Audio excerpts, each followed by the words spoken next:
The Gaza militant organization is begging for a ceasefire. The Israeli Special Forces Unit, which managed to rescue all the Israeli hostages together with the last operation they organized, completely turned the balance in the Gaza Strip in their favor.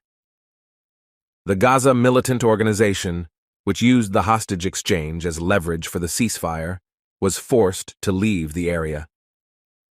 The victory celebrations of the Israeli people have resonated on the agenda of the whole world. The large-scale airstrike carried out by the Gaza militant organization later on the night of October 7th had left Israel facing the greatest disaster in its history. During the attack, militants who took hundreds of Israeli citizens hostage and took them to the Gaza Strip dragged the Middle East into that dark period in the past once again with this war they started.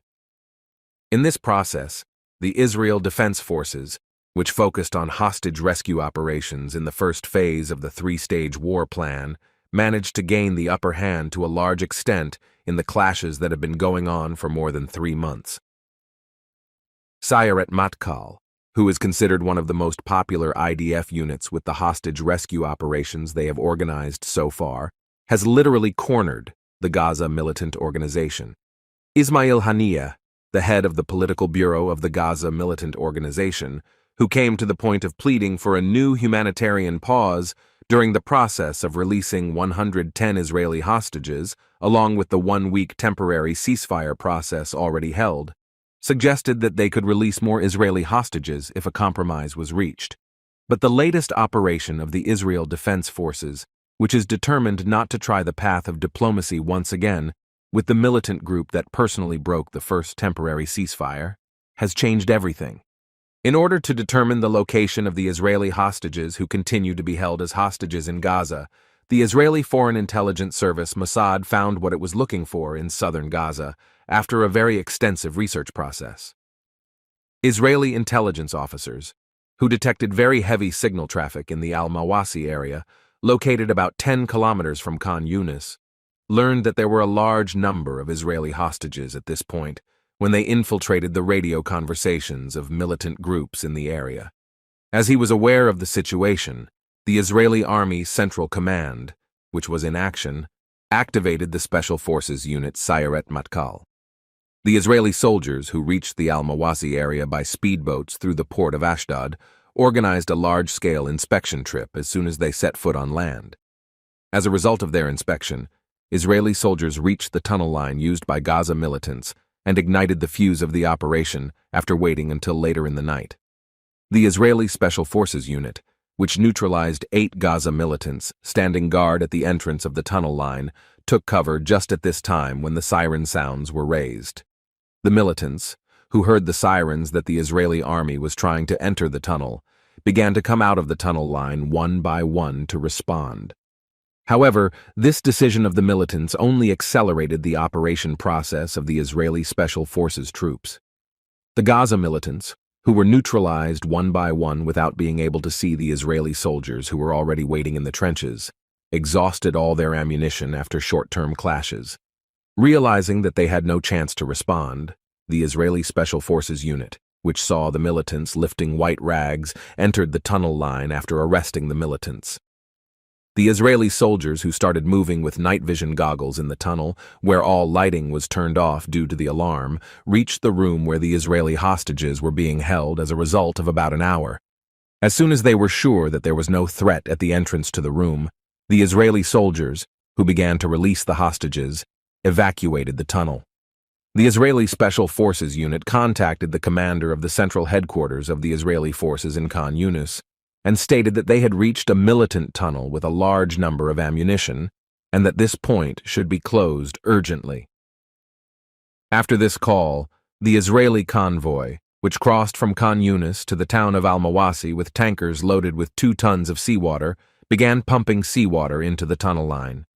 Special Forces troops, who took the Israeli citizens they rescued with them during this process, retreated to the port of Ashdod by speedboats.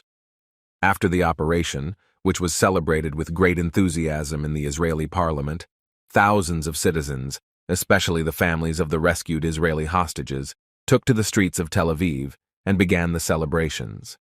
Both the images from the moments of celebration and the video of the moments when the tunnel line in Al-Mawasi was rendered unusable caused a huge echo on social media.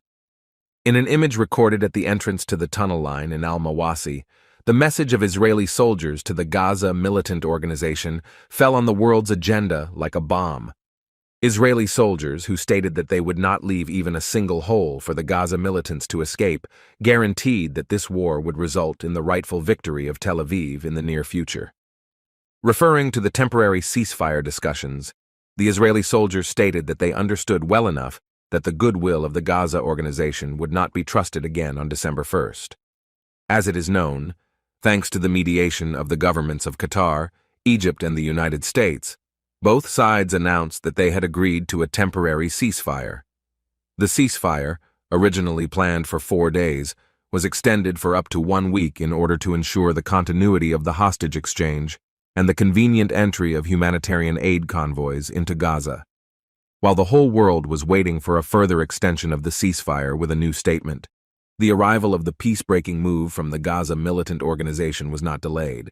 For this reason, the Israeli Defense Forces stated that the ceasefire only helps the Gaza militant organization expand its military inventory, stressing that the solution will be achieved on the battlefield, not through diplomacy. Although the IDF is stepping up its operations to end the war with as few casualties and destruction as possible, peripheral countries such as Iran are doing their best to ensure that the conflicts prolong and spread throughout the Middle East. Israeli Defense Minister Yoav Gallant, who recently stated that Israel is demonstrating an unprecedented self-defense struggle against 7 different fronts, said in a statement, "Everyone who targets Israel's borders is a target. No one has immunity." Responding to the attempted attacks targeting Israel's borders from the borders of Gaza, the West Bank, Lebanon, Yemen, Iraq, Syria, and Iran, Gallant said that this war is a national resistance struggle, and that Tel Aviv will eventually achieve victory. Gallant stated that they were ready to move to the second stage of the war plan, and with this announcement, they also proved that they had ensured the return of almost all of the Israeli hostages to the country's borders. In a joint press statement made during the visit of U.S. Secretary of Defense Lloyd Austin to Tel Aviv, Gallant said that they were ready to move to the second stage of the war and thanked the U.S. government for their financial and military support. The main priority of the Israel Defense Forces at the moment is to neutralize Yahya Sinwar, the leader of the Gaza militant organization. In this way, it is thought that the Gaza militants, who will completely lose their already weakened coordination power, will leave the region completely in the near future. Sinwar, who has now reached the point of losing the support of the political authorities, is cornered. Sinwar, whose house in Khan Yunis was raided by the Israeli army recently, realized that he had made a huge mistake by acting like an Iranian puppet. But it's too late for everything now.